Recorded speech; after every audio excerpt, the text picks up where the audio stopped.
So why to buy unbranded clothes and street fashion, you ask? Because it's cheaper.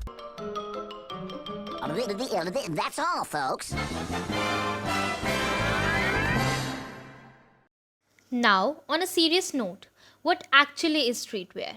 Streetwear is a style of casual clothing which became global in 1990s.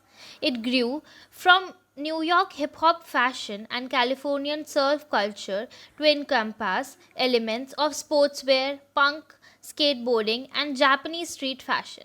Eventually, haute couture became an influence. It commonly centers on casual, comfortable pieces such as jeans, t shirts, baseball caps, and sneakers, and exclusivity through intentional product scarcity. Enthusiasts follow particular brands and try to obtain limited edition releases. Okay, I understand what streetwear is, but how does it actually work? The communities that originally led streetwear were largely male dominated, and as such, the style was originally adopted and driven by men, depicting traditionally masculine looks. In the beginning, streetwear was simple and an antidote to the elaborate, complicated styles that were in fashion at the time. The formula was straightforward. People wore t shirts and hoodies because that's what they liked. This uniform was tied to both comfort and self expression. And this has led to collaboration across boundaries, wherein street fashion includes clothing inspired by different genres like anime, famous quotes, and collaborations with various celebrities who have used this to get their message across to the audience while keeping the comfort of the customers in mind. This is a very interesting take on how street fashion works. But does this apply to India as well? The street style of India has undergone a major transformation over the decades, starting from salwar kameez to bell bottoms to high street fashion. With changing times, even the most traditional apparel has been urbanized, resulting in an electric fusion of fashion. 1947, the year when India got independence from the British Raj. She began to create its own identity by setting new standards of fashion, especially for women. Whether it's the versatile sari with several draping techniques, the humble salwar kameez, or the Indo-Western fusion of wearing a kurta with jeans, many Indian women have adopted to various trends in fashion without compromising on the beauty of all things Indian. However, fashion is ever changing.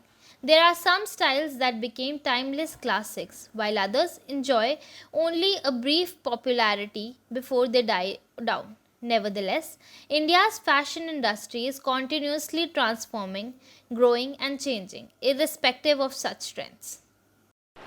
Okay, so as you have mentioned earlier, that collaboration with celebrities play a big role in influencing street fashion trends. So do movies also have a part in this or it's just collaboration? Bollywood has played a key role in transforming the way Indians dress. The 1960s brought in the age of heavy jewelry and embroidered saris, along with bright colored shirts with contrast trousers for men. The 1970s were a decade of experimentation with patterns, polka dots, and bell bottoms. As time went by, Bollywood began to adopt more westernized concepts and cultural traits, and women began making bold choices. The 1980s was the era of disco. Indian fashion at that time saw plenty of glittery apparel in gold and silver, chiffon saris in different colors, and denim and leather biker jackets.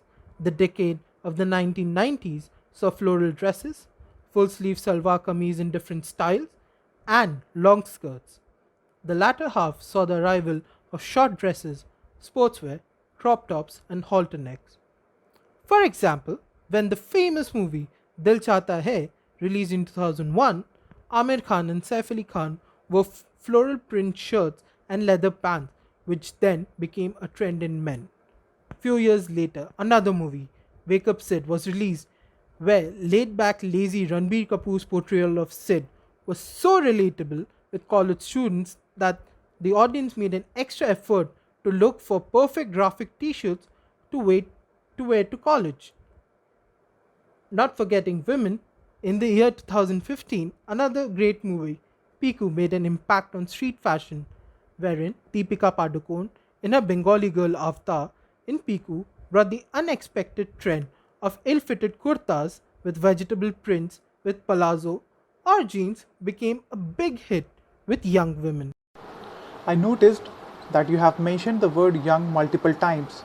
So, do you really think that the young generation has such a big impact on the street fashion trends? For many, fashion goes beyond utility.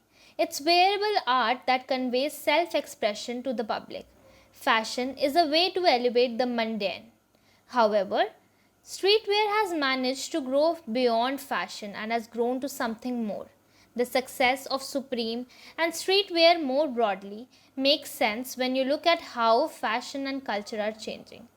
Clothes across the spectrum are becoming more casual and placing priority on comfort as well as drawing inspiration from sports, active outwear, and worker chic, driving an uplift in popularity of items such as sneakers and sweats, bombers, hoodies, accessories, etc. Arguably, hip hop has also grown from a subculture into a mainstream genre in the States. This popularity has influenced not only design but general aesthetics to street fashion and branding alike. Now, add skate culture as well as the attitude and confidence that comes with it, and you'll find the outcome being streetwear. And given that millennial and Gen Z group probably represent a large and still growing share of the fashion consumer base community, as well as the authentic appeal and edge will undoubtedly be demanded, thus creating and contributing to the hype. What makes a streetwear brand hype or popular? Is there a formula? Basically, streetwear is all about creating exclusivity, cult status, and delivering your message to a young audience who want to be a part of this cult, but they also want to be comfortable with it.